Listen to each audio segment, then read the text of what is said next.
இந்தியாவிலே தேசிய பாதுகாப்பு தடை சட்டம் முதல்ல கொண்டு வர்றாங்க. அதை போய் வாங்கிட்டு வந்தது எம்ஜிஆர். முதல் கைது இந்தியாவிலே பழனி பாபா. கார் டேக்ஸ் வேணால் கட்டுறேன், ரோடேல நான் எதுக்கு டேக்ஸ் கட்டுறது? விவேக் கூட ஜோக்கில் வரும். நான் ரோட் டேக்ஸ்லாம் கட்ட முடியாது. கேஸ் போட்டு சுப்ரீம் கோர்ட்டு போனார். அதாவது எலிசபெத் மகாராணி வண்டிக்கு ரோட் டேக்ஸ் கிடையாது, இந்தியன் கவர்னருக்கு ரோட் டேக்ஸ் வண்டி கிடையாது, பழனி பாபா வண்டிக்கு ரோட் டேக்ஸ் கிடையாது. ராஜீவ் காந்திக்கும் சோனியா காந்திக்கு நடந்த காதல் திருமணத்துக்கு சாட்சி கையொப்பமிட்டவர் பழனி பாபா. எவ்வளோ பெரிய கான்டாக்ட் அவர்கிட்ட இருந்திருக்கு பாருங்க.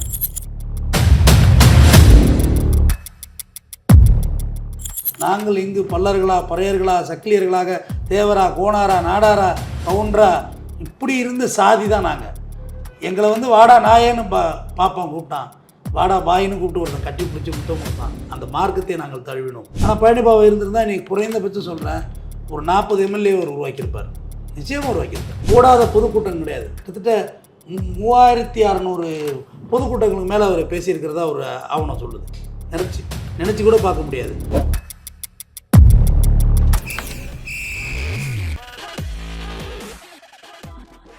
சார் வணக்கம். சார் வணக்கம்.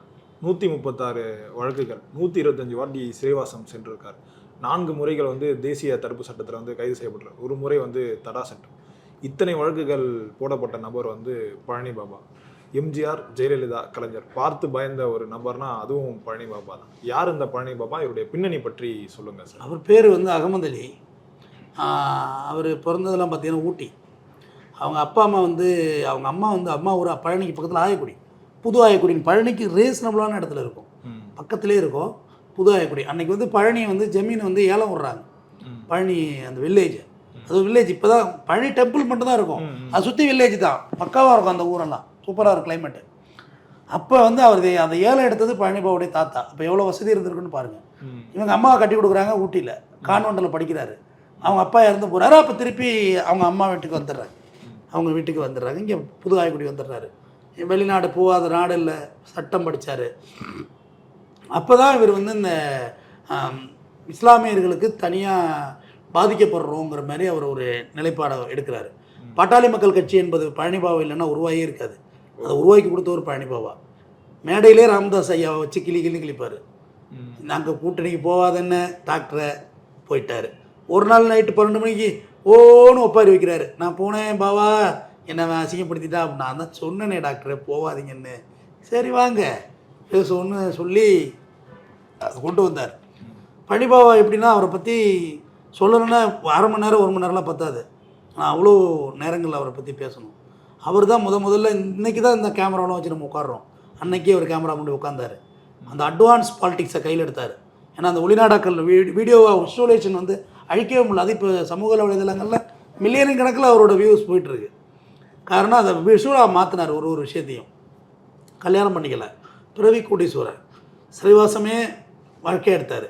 இன்றைக்கெல்லாம் அவன் ஒரு வழக்கில் உள்ளே போனோடனே அலறான். எல்லாம் என்னை கையை உடைச்சிட்டாங்க, காலை உடைச்சிட்டாங்கிறான், அது இது பொய் வழக்கு, எதை பற்றியும் அவர் கவலைப்படல.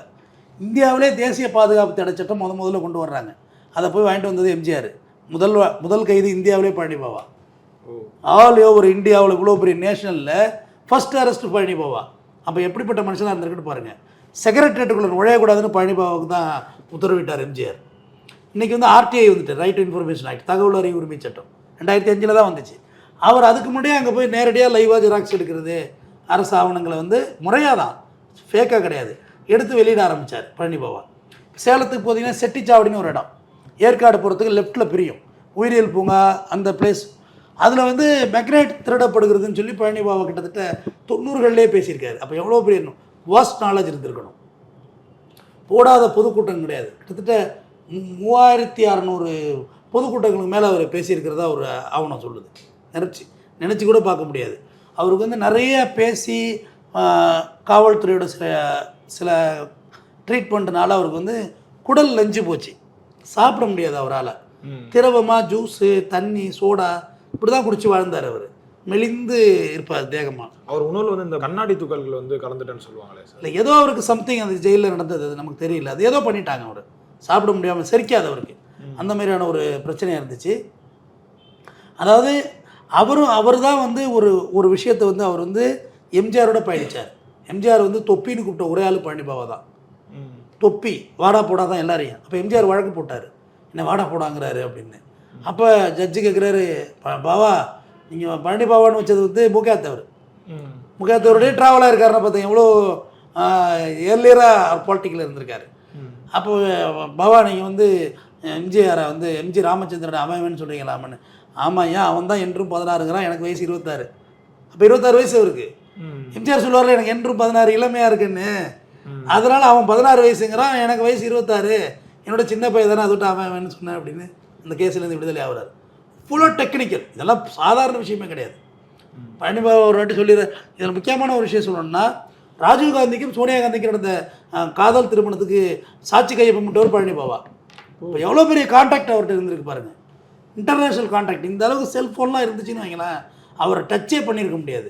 அவ்வளோ பெரிய. அப்போதெல்லாம் இந்திரா காந்தி இவர் மேலே கோவப்படுறாங்க, எனக்கு தெரியாமல் நீ பண்ணிட்டியே கூடவே இருந்து அப்படின்னு. அவரோட ஆங்கிலம் அவரை அடிச்சுட்டு போணுச்சு. இயல்பான பணக்காரன், ஆனால் அந்த பணக்காரனை பெருசாகவே எடுத்துக்கல. அதை சொல்லுவார் மேடையில், எனக்கு என்னடா தலையெழுத்தாக அவங்களுக்கு வந்து பேசணும், இந்த பணியில் கடந்து காற்று இடத்துல படுத்துக்கிட்டு கிடைக்கிறத தின்னுக்கிட்டு கிடைக்கிற லாஜில் தூங்கிக்கிட்டு இதெல்லாம் தேவையாடா எனக்கு. நான் காலுக்கு ஒரு பொண்டாட்டி தலைக்கு ஒரு பொண்டாட்டி வச்சுக்கலாம்டா, என் மார்க்கமே என்னை கேட்காதுடா, எனக்கு அனுமதி இருக்குடா, ஆனால் நான் வச்சுக்கல. ஏன்னா நான் மறுமையில் போய் பதில் சொல்லணும் நான் அல்லாஹ்கிட்ட. உனக்கு இவ்வளோ செல்வத்தை கொடுத்தனே, இவ்வளோ அறிவை கொடுத்தனே, நீ ஒன்றுமே செய்யலை இந்த மக்களுக்கு, நாளைக்கு நான் அல்லாஹ் கேட்பான்டா, கணக்கு கேட்பான்டா. அதுக்காக வேண்டி தானே நான் பேசிக்கிட்டு இருக்கேன். படிங்கடா, ஏன்டா ஒன்றுமே இப்படியே மேடையில் பேசுகிறது இந்த நான் பேசுகிறேன்னு ஸ்லாங்கு, இதே தான் ஸ்லாங். படிங்கடா, ஏன்டா இப்படி இருக்கிறீங்க, ஒரு கன்றாவையும் தெரிய மாட்டேது. இப்படியே தான் அவருடைய ரூட்டு பூரா இருந்துச்சு. அவரை கண்டு ஜமாத்தே பயந்தாங்க. அவர் பழனியை பற்றி சொல்லணும்னா, அவர் ஒரு தீர்க்கதரிசி. அவர் சொன்னார், என்று இருந்தாலும் நான் ஒரு காஃபிர் கையால் வெட்டி படுகொலை செய்யப்பட வேண்டும், அதுதான் நான் ஜிகாத்தாக இருக்கிறதுக்கு ஒரு அர்த்தம். ஜிகாத்னா போராளி மரணம், அது அடையணும், அதுதான் எனக்கு நான் அல்லாஹ்கிட்ட வேண்டி வேண்டி கேட்குறேன்னார். அதே மாதிரியே மரணித்தார் அவர். அப்போ அதுக்கு சொல்கிறதுக்கு எவ்வளோ ஒரு ஆழமான நம்பிக்கை இருந்திருக்கணும் அவர்கிட்ட. அவர் எம்ஜிஆருக்கு பேசக்குள்ள படுகொலை செய்யப்படலை, டிஎம்கேக்கு ஃபேவராக பேசியிருக்கார். அவர் கலைஞரோட பயணிச்சிருக்கார், அப்பையும் படுகொலை செய்யப்படலை. எம்ஜிஆர் விட்டு வெளில வர்றது ஏன்னா ஜெயலலிதாவோட என்ட்ரி உள்ளே வந்தோன்னே எம்ஜிஆர் விட்டு வெளில வர்றாரு. ஜெயலலிதாவோட என்ட்ரி வந்தோடனே பார்ப்பனர்கள் கை ஓங்குதுன்னு பழனிபாபா போகும், வெளில வர்றாரு. பழனிபாபா கூட ஒரு மேடையில் சொல்லுவார், அங்கே இருந்து ரஜினின்னு ஒருத்தன் வந்தான், நான் திராவிடம் நாட்டை காப்பாற்ற போகிறான்னா, அவனுக்கு ஒரு பாப்பாத்தி ஒய்ஜி மகேந்திரோட கொழுந்தியா லதாவை அவன் தொட காணும். அடுத்து பாக்கியராஜ் அங்கே இருந்து நான் தான் காப்பாற்ற போகிறேன் திராவிடம்னா, அவனுக்கு ஒரு பாப்பாத்தி பூர்ணிமா அவன் தொட போயிட்டான். அடுத்து டி ராஜேந்திரன் திமுக லட்சிய திமுகன்னு வந்தான், அவனுக்கு ஒரு பாப்பாத்தி உஷான்னு அவன் தோட போயிட்டான். இந்த பாப்பாத்தியோட கண்டவுடனே அவனை அப்படியே பதுங்கிடுறானுவான் அப்படின்னு மேடையிலே போட்டு பேசுவாப்புல. எதை பற்றியும் அவர் கேரிங்காக இருக்காது. அவர் சொல்கிறார் பழனிபாபா ஒரு மீட்டிங்கில், சென்னையிலலாம் பயங்கர கான்டாக்ட். அவர் லூமேக்ஸ் லைட் வச்சு ஜீப் வச்சுருந்தார். ரோட் டேக்ஸ் கட்ட முடியாதுன்ட்டார் பழனிபாபா. கார் டேக்ஸ் வேணால் கட்டுறேன், ரோடே இல்லை நான் எதுக்கு டேக்ஸ் கட்டுறது, விவேக் கூட ஜோக்கில் வரும், நான் ரோட் டேக்ஸ்லாம் கட்ட முடியாது. கேஸ் போட்டு சுப்ரீம் கோர்ட்டு போனார். அதாவது எலிசபெத் மகாராணி வண்டிக்கு ரோட் டேக்ஸ் கிடையாது, இந்தியன் கவர்னருக்கு ரோட் டேக்ஸ் வண்டி கிடையாது, பழனிபாபா வண்டிக்கு ரோட் டேக்ஸ் கிடையாது. அந்த மாதிரியான ஒரு சட்டத்தை கரைச்சி குடிக்கிறது, டெக்னிக்கலாக பேசுகிறது. ஒரு மேடையில் பேசுகிறார் பழனிபாபா, இந்திரா காந்தியை சரியாகத்தான் சுட்டு விட்டார்கள் புதுக்கோட்டையில், தூட்டி போய் ரிமாண்ட் பண்ணி போடுறாங்க. ரிமாண்ட் பண்ணோன்னே ஜட்ஜி செம கோவம் வந்து, இந்திரா காந்தியை சரியாக தான் சுட்டிருங்கன்னு சொன்னீங்களா பாபா அப்படின்னு. ஐயா இப்போ கூட சொல்கிறேன், அவங்கள சரியாக தான் சுட்டான், கோணலாக சுட்டுருந்தா அந்த அம்மா பொழிச்சிருக்கும்ல, அது சரியாக சுட்டான்னு சொன்னேன், விடுதலை பண்ணாங்க கேஸை. ஒரு வார்த்தையிலையும் ஒரு அந்த அபரிஜீனியஸ் அளவுக்குலாம் நம்ம அட்வொகேட்ஸ்க்கெல்லாம் சான்ஸே கிடையாது, நான் கிட்ட கூட போக முடியாது. அந்த மாதிரியான ஒரு டெக்னிக். ஜெயிலில் ஒரு வாட்டி இருக்கக்குள்ள என்ன பண்ணுறாருன்னா, உள்ளே இருந்துக்கிட்டு மனு போடுறது, எல்லா வேலையும் பண்ணுறது, எடுத்து விடுறது, போடுறது வர்றது எல்லாம் செய்கிறது. அப்போ ஜெயிலில் இருந்துட்டு பாவா சொல்லியிருக்காரு, நைட்டு தூங்குக்குள்ள இந்த போலீஸ்காரங்களாம் நடந்து போகிறாங்க, டப்புன்னு ஷூ சத்தம் கேட்குது, அதனால் எனக்கு வந்து ஜெயிலில் இருக்கிற மாதிரி ஒரு ஃபீல் ஆகுது, மைண்டு ரொம்ப பேனிக் ஆகுது, அதனால் என் ரூம் கிட்ட போகல, ஷூ போட்டு போகக்கூடாதுன்னு சுப்ரீம் கோர்ட்டில் கேஸ் போடுறாரு. சுப்ரீம் கோர்ட்டு ஆர்டர் கொடுக்குது, பாபா ரூம் கிட்ட போகல, ஷூவை கட்டிட்டு போகணுன்னு. போலீஸ்காரங்களாம் ஷூவை கட்டிட்டு நடந்து போயிருக்காங்க வெறுங்காலோட. எப்படி ஒரு நான் இது பாருங்கள்.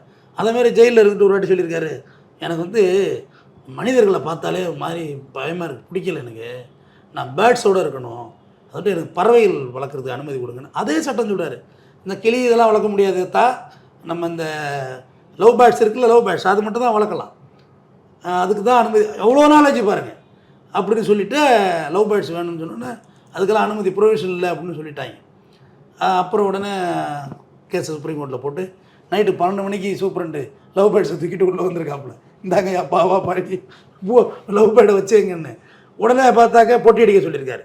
பூனை இருக்குள்ள ஜெயில், அது லவ் பேர்ட்ஸை பிடிச்சி விடுது. உடனே பெட்டி அடிக்க சொன்னால் அவர் சொல்கிறார், நம்ம அளவில் அடிக்க சொன்னாக்க அப்படியே மவுத்துக்கு அடிக்கிற பொட்டி மாதிரி அடிச்சுட்டான். 6 அடியில் அடிச்சுட்டான். அடித்தோடனே சூப்பரண்ட்டு சொல்கிறான், இதை வச்சு மேலே ஏறி தாண்டி குதிச்சு வெளில ஓடுறதுக்கு வாய்ப்பு இருக்குப்பாவா, பொட்டியை சின்னதாக அடிக்க சொல்லுங்கன்னு. அப்புறம் சின்னதாக அடித்து அதை உள்ளே வச்சுருந்தேன் ஜெயிலுக்குள்ளே.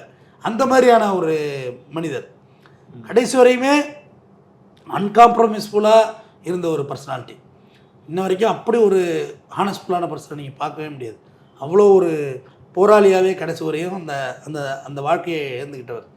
சொல்லுவார், எனக்கு என்ன இருக்குது, ஒன்றும் கிடையாது, நான் எந்த சுகத்தையும் அனுபவிக்கலையே. என் தங்கச்சியை பார்த்து 22 வருஷம் ஆச்சு. அவரோட தங்கச்சி சொல்கிறார், என் தங்கச்சியை பார்த்து நான் 22 வருஷம் ஆகுது. நேரில் வந்தால் கூட இவ தான் என் தங்கச்சின்னு எனக்கு தெரியாது. அவளுக்கு வேணால் என்ன தெரிஞ்சிருக்கேன், என்ன அவளுக்கு தெரியாது, என்னை பார்த்தா தெரியாது. நான் எதுக்காக வேண்டி இருக்கிறேன், உங்களுக்காக தான் இருக்கிறேன்னாரு. அப்போ ஏடிஎம்கேக்கு பேசினப்பே அவர் சாவலை, டிஎம்கேக்கு பேசினப்பே சாவலை, பாமகவுக்கு பேசினப்பே சாவலை, அவர் கொலை செய்யப்படலை. ஆனால் கடைசியாக ஒரு விஷயத்தை அவர் கையில் எடுத்துகிட்டு வந்தார். என்னென்னா, எங்கள் மார்க்கம் இறக்குமதி செய்யப்பட்டது, ஆனால் நாங்கள் இறக்குமதி செய்யப்பட்டவர்கள் அல்ல. நாங்கள் இங்கு பல்லர்களா, பறையர்களா, சக்கிலியர்களாக, தேவரா, கோணாரா, நாடாரா, கவுண்டரா இப்படி இருந்த சாதி தான் நாங்கள். எங்களை வாடா நாயேன்னு பாப்பான் கூப்பிட்டான், வாடா பாயின்னு கூப்பிட்டு ஒருத்தன் கட்டி பிடிச்சி முத்தம் கொடுத்தான். அந்த மார்க்கத்தை நாங்கள் தழுவினோம்.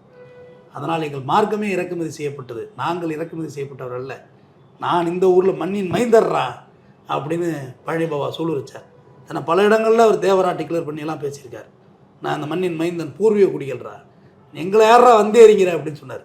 நீ நாங்களா வந்தேரி, நான் இந்த ஊர்றா, நீ தாண்டா கைபர் பூலம் ஆடுமைக்கு வந்தேரி, நான் வந்தேரி கிடையாதுடா அப்படின்றத பழனி பாபா பேசினார்.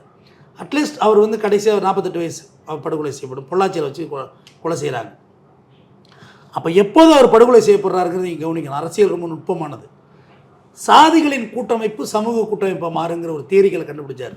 அந்த அரசியல் இன்ன வரைக்கும் யாரும் கையில் எடுக்கலை. ஒரு தனி சாதி இருக்குது, நாடார், தேவர், பல்லர், பறையர், சக்கிலியர், இப்படி ஜாதி இருக்குன்னு வச்சுங்க. இந்த ஒரு 3-4 சாதி சேர்ந்து ஒரு கூட்டமைப்பு, இங்கே ஒரு 3-4 சாதி சேர்ந்து ஒரு கூட்டமைப்பு. கூடுதலாக எல்லா சாதி கூட்டமைப்புலையும் இஸ்லாமியர்கள் அந்த அரசியலை கையில் எடுத்தார். அப்போது தான் அவர் படுகொலை செய்யப்பட்டார். ஏன்னா அவர் சொன்ன அரசியல் மிக நுட்பமான அரசியல். நீங்கள் சாதியை ஒழின்னு சொல்லிகிட்டே தெரிய வேண்டியதான், அதெல்லாம் ஒழியாது. அது ரொம்ப பவர்ஃபுல்லாக, ரொம்ப பவராக இருக்குது, ரொம்ப பவர். நினைக்கிறத விடவெல்லாம் கரண்ட் மாதிரி இருக்குது, அது நிறுத்தவே முடியாது அதை. அப்போ என்ன சொன்னார், இந்த 3-4 பேர் நம்ம சேர்ந்துட்டோம்னு வச்சுக்காத்தா, நம்ம பொண்ணு கொடுத்து பொண்ணு எடுத்து கொடுத்தா நம்ம சேர்ந்துப்போம், சேர்ந்துக்கிட்டு நம்ம ஒரு கூட்டமைப்பு போவோம், ஒரு தொகுதியில் நம்ம எம்எல்ஏக்கு நிற்போம், ஜெயிப்போம், கட்டமைப்போன்னார். செம லாஜிக்கானது. நினச்சி பாரு, கற்பனை பண்ணி பாருங்கள். உங்கள் ஊரில் ஒரு 4 சாதி நீங்கள் ஒன்று சேர்ந்து ஒரு எம்எல்ஏ கேண்டிடேட் நிப்பாட்டிங்கன்னா ஜெயிப்பாரா, ஜெயிக்க மாட்டார்? கண்டிப்பாக ஜெயிப்பார். இப்போ ஒவ்வொரு தொகுதியிலையும் இது நடந்துச்சுன்னா என்ன ஆகும்? ஆட்டோமேட்டிக்கு ஆல்ரெடி அரசியல் பண்ணவங்களால அரசியல் பண்ண முடியாது, நிச்சயம் பண்ண முடியாது. அந்த அந்த சூழல் அவர் வந்தப்போ தான் கொலை செய்யப்படுகிறார். கடைசி வரையும் RSS இறுதி வரை எதிர்த்தார். அப்படியே சொல்கிறாரு, ராஜீவ்காந்தி படுகொலை செய்யப்பட்டார், சுபா வந்தாலா, தனு வந்தாலா, பட்டம் அமுக்கினாலா, டம்முன்னு கேட்டுச்சா, அண்ணாந்து பார்த்தாலும் போயா இருந்துச்சான். ஜெயந்திரராஜ் சொன்னது. மூப்பனார் டம்முன்னு பார்த்தாலும் அண்ணாந்து பார்த்தா போயா இருந்துச்சான். அப்படியே சொல்கிறார் மேடையில். எவனும் ஐ விட்னஸ் கிடையாது, மயிரில் நிற்கும் கேஸு, எல்லாம் ஆகாய விட்னஸ் தான் அப்படின்னு பதிவிடுறாரு. எவன்டா பார்த்தீங்க கொலை பண்ணதை அப்படிங்கிற விஷயத்தையெல்லாம் அவ்வளோ பிரேவா. இப்போ நம்ம இத்தனை ஆண்டுகள் கழித்து பேசுகிறதுக்கே நம்ம இவ்வளோ யோசனை பண்ணி பேசுகிறோம். அப்போ பேசுகிறது எவ்வளோ தைரியம் வந்திருக்கும், பிரேவ்னஸ் வந்திருக்கும். அந்த மாதிரியான ஒரு சூழலான்னு சொல்லுவார். அப்புறம் ஒரு மேடையில் சொல்கிறாரு, நான் ஒரு கனவு கண்டேன். மீனம்னா உருதுல கனவு, ட்ரீம். ஒரு கனவு கண்டாத்தா, நைட்டு பார்க்குறேன், தூங்கிட்டு இருக்கேன், அப்படியே மவுண்ட் ரோட்டில் பார்த்து பாப்பானை வெட்டி தொங்க விட்டுறேன், வெட்டி தலைங்கீழ தொங்க விட்டுறேன். பாப்பா முடிச்சு பார்க்குறேன், கனவு. மறுபடியும் தூங்குறேன், பாப்பா மறுபடியும் 10 பாப்பானை வெட்டி தொங்க விட்டுறேன். இப்படியா 10 பாப்பானையா வெட்டி தொங்க விட்டுக்கிட்டே இருக்கேன் கனவுல. மயிரிலாட போடுவான் எஃப்ஐஆர் அப்படின்றாரு. இதுக்கு என்னடா எஃப்ஐஆர் போடுவேன் நீ கனவு கண்டதுக்கு? சொல்ல வந்த விஷயத்தையும் சொல்லிவிட்டு கனவு கண்ட என்ன எஃப்ஐஆர் போடுவேன், மயிர் போடுவேன், அதிகமாக பயன்படுத்தின வார்த்தை வர அப்படின்னு. அந்த அளவுக்கு பிரேவ். பாபநாசர் ஒரு கூட்டம் நடத்துகிறார், பாமக பிரச்சனை, பாமகவுக்கு ஸ்போக்ஸ் பர்சனாக. அப்போ சொல்கிறாரு, காலையில் 10 மணிக்கு எஃப்ஐஆர் போட்டு கொடுக்கலன்னா, டிஎஸ்பி நான் இதே லாட்ஜில் தங்கியிருப்பேன், கண்டிப்பாக பாபநாசம் காவல் நிலையத்தில் வெடிகுண்டு வெடிக்கும்டா, வைக்கிறது பழனி பாபா தான், என்ன பண்ணணுமோ பண்ணுறா பார்த்துக்குவோம். சொல்ல முடியுமா? தைரியம் வருமா? நினச்சி பாருங்கள். அப்படியே வந்துட்டு ஒரு சின்ன துண்டு சீட்டு வருது, என்ன டிஎஸ்பி கைதாக இருந்தாலும் பரவாயில்ல, வேறு ஒரு ஜிகாத்துக்காரன் வைப்பான் வெடிகுண்டை அப்படின்ட்டு பார்த்துட்டு காலையில் 10 மணிக்கு எஃப்ஐஆர் போடப்படும், உரையை முடிக்கவும்னு. அவன் நல்லவன்டா, அவன் எஃப்ஐஆர் போட்டுருவான். நான் காலைல எஃப்ஐஆர் போட்டோன்னு போய்க்கிறேன், உரையை முடிச்சுக்கிறேன்டா, யார் டிஎஸ்பியை உரையை முடிச்சுக்கிறேன்டா அப்போண்டா அப்படின்னு சொல்லக்கூடியவர். ராமர் கோயில் வந்து ஃபுல்லாகவே பிஹெச்டி பண்ணவருங்க அவர். கம்பராமாயணம், தமிழ் இலக்கியம், திருக்குறள், பிஹெச்டி எல்லாமே ஃபுல் அண்ட் ஃபுல் தரோட்ஸ் கிளியராக பண்ணி வச்சவர். அப்போ தான் சொன்னார், அயோத்தியில் வந்து ராமர் கோயில் இருந்துச்சு, அந்த பாபர் மசூதியை இடிச்சிட்டேன், நான் அது முடிஞ்சு போச்சு. அவர் சொல்லிட்டார், நான் அதை விட்டுறேன், நான் அந்த சண்டைக்கே வரல. ஆனால் அங்கே நீ பாபர் மசூதி கட்டாமல் நீ அயோத்தியில் ராமர் கோயில் கட்டினா என் கைகளாலே நான் வெடிகுண்டு வச்சு தகர்ப்பேன் அப்படின்னு பேசினார் மேடையில்.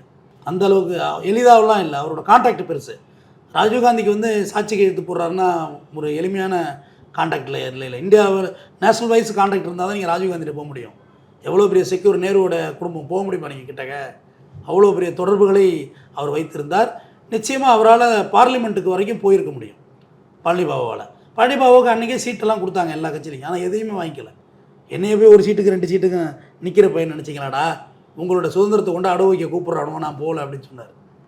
ராமதாஸுக்கு பேசினார் வழியே ஒரு சீட்டு இவர் வாங்கி நின்றுக்கல. ஏன்னா உங்களோட சுதந்திரத்தை அடவு வைக்க சொல்லுவானுங்கடா, நான் உங்களை வித்துட்டு நான் என்னடா பண்ண போகிறேன், உங்களை அடவு வைக்கிறதுக்கடா நான் இருக்கேன், மற்ற தலைவர்கள் மாரி இல்லை. ஏன்டா பயப்படுறீங்க? பயப்படாதீங்கடா, மேலே வாங்கடா. ஒரு ஜமாத்துக்கு போகல நைட்டில் வந்து பார்ப்பாங்களாம், மெதுவாக வந்து பாபா அப்படின்னு.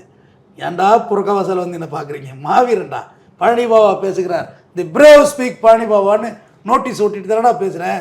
இந்த உளவுத்துறை வந்து வீடியோ எடுப்பாங்க தெரியுங்களா? அதெல்லாம் ஏன்னா வீடியோ எடுத்து என்னடா மயிரை கொடுக்க போகிறேன், என் வீடியோ தான் நாளைக்கு கேசட்டாக வரப்போகுது, நீ அனுப்புறதுக்கு முன்னாடி நான் அனுப்பிடுவேன்டா டிஜிபிக்கு என்னோட கேசட்டை, அவன் பார்ப்பான்டா என்ன அப்படிங்கிற மாதிரி இந்த மாதிரியான டாக்கிங்.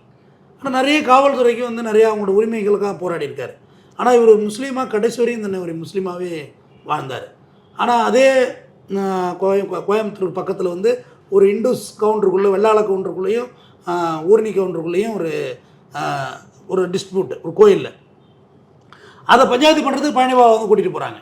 அப்போ அவர் எப்படி இருந்திருக்கணும்? மதச்சார்பின்மை கடந்தானே இருந்திருக்கிறாரு. அவர் ஒரு மதச்சாயம் பூசி அவர் எளிதாக கொலை பண்ணிட்டாங்க. ஆனால் அவர் அதை எதிர்பார்க்கவே இல்லை. அவர்கிட்ட துப்பாக்கியெல்லாம் இருந்துச்சு, எல்லா துப்பாக்கி கூட ஒரு வாட்டி சரண்டர் பண்ணிட்டார். எப்படின்னா இங்கே டிஜிபி கமிஷனர் என்ன சொல்லிட்டாருன்னா, இந்த துப்பாக்கியெல்லாம் பழைய துப்பாக்கி, இதை வச்சுக்கிட்டுலாம் எதிரியை ஒன்று சுட முடியாது அப்படின்னு சொன்னோன்னே பழனிபாபா என்ன பண்ணார், எல்லா துப்பாக்கி கொண்டு வச்சுட்டார். ஏன்னா அவர்கிட்ட எல்லாம் லைசன்ஸ் துப்பாக்கி, நீ தான் சொல்கிறா இந்த துப்பாக்கியெல்லாம் வேஸ்ட்டுன்னு, அப்புறம் எனக்கு இந்த துப்பாக்கி வச்சு நான் என்ன பண்ண போகிறேன், எனக்கு AK-47 துப்பாக்கி கொடுறான்னு கொண்டாந்து சரண்டர் பண்ணார். பண்ணது பூராவே வந்து பயங்கரம். இங்கே பெரியாரை வந்து நான் பார்த்ததில்லை, நமக்கு தெரியாது அவரை பற்றி. பெரியார் பண்ணது ஒரு விதமான புரட்சினா, இவர் பண்ணது அதேமாரி புரட்சி தான்.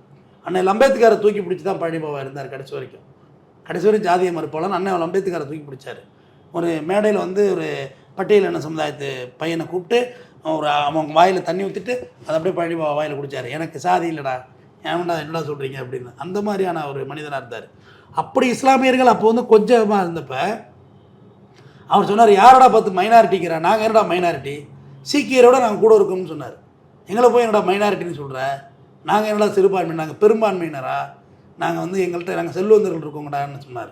ஆனால் பழனிபாபா இருந்திருந்தால் நீ குறைந்தபட்சம் சொல்கிறேன் ஒரு 40 MLA அவர் உருவாக்கியிருப்பார், நிச்சயமாக உருவாக்கியிருப்பார். யார் ஆட்சிக்கு வரணுங்கிற தீர்மானத்தை பழனிபாபாவில் உருவாக்கியிருக்க முடியும். அவர் அரசியல் வயப்படாமையே போராளியாகவே இருந்துட்டார் 48 வயசு வரைக்குமே. நிறைய போராளிகள் செய்கிற பெரிய தப்பு அதுதான். அரசியல் வயப்படாமல் இங்கே எதுவுமே செய்ய முடியாது. நம்ம மேதகு LTT பிரபாகரன் இதே ஸ்ரீலங்காவில் போய் பேசுகிறாரு. போன வருஷம் பேசுகிற இந்த கல்யாண மண்டபம் ஃபுல்லாக இருந்துச்சு, இந்த வருஷம் பேசுகிற பாதி மண்டபம் தான் இருக்குது, எல்லோரும் இறந்து விட்டார்கள் போரில். நான் பேசுகிறேன் பிரபாகரனிடம், நான் பேசுகிறேன், போய் சமாதானம் பேசுகிறேன், சிங்கள இராணுவமே நான் பேசுகிறேன் சமாதானம், உயிரை கொள்ளாதே அப்படின்றத போய் அங்கே சூளுரைச்சார் ஸ்ரீலங்காவில் போய். அவ்வளோ ஒரு எப்படி சொல்கிறது, வாஸ்டான ஒரு நாலேஜ். அதே தான் பிரபாகரன், LTT பிரபாகரன் செய்த தப்பு அதுதான். அரசியல் வயமாகவே இல்லை, போராளியாகவே இருந்துட்டார். துப்பாக்கிகளையும் வெடிகுண்டுகளையும் போராளிகளையும் உயர் தியாகம் செய்கிறவங்களையும் நம்புகிறாரே ஒழிய, நம்ம அரசியல் வயமாகணும், சட்டமன்றத்துக்குள்ளே 4 MLA அனுப்பணும், MP அனுப்பணும் அப்படின்னா தானே உங்களுக்கு உங்கள் நாடு உங்கள் வசமாகும். டெமோக்ரஸின் கண்ட்ரியில் வந்து நீங்கள் சட்டமன்றத்துக்குள்ளே போகாமையோ எம்பிக்கு பாராளுமன்றத்துக்கு போகாமலே நீங்கள் கண்ட்ரோல் கொண்டு வர முடியாது.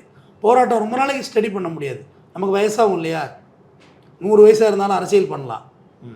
ஆனால் 100 வயசு வரைக்கும் நீ சண்டை போட முடியுமா? முடியாது. ரத்தம் இருக்கிற வரையும் தான் பண்ண முடியும். அதனால் இறுதியாக பழனி பாபா வந்து பொள்ளாச்சியில் அவருடைய நண்பரை சந்திக்க செல்கிறார். ஒரு மாலை வேளையில் சந்திச்சுட்டு ஜீப்பில் வெளில வர்றாரு.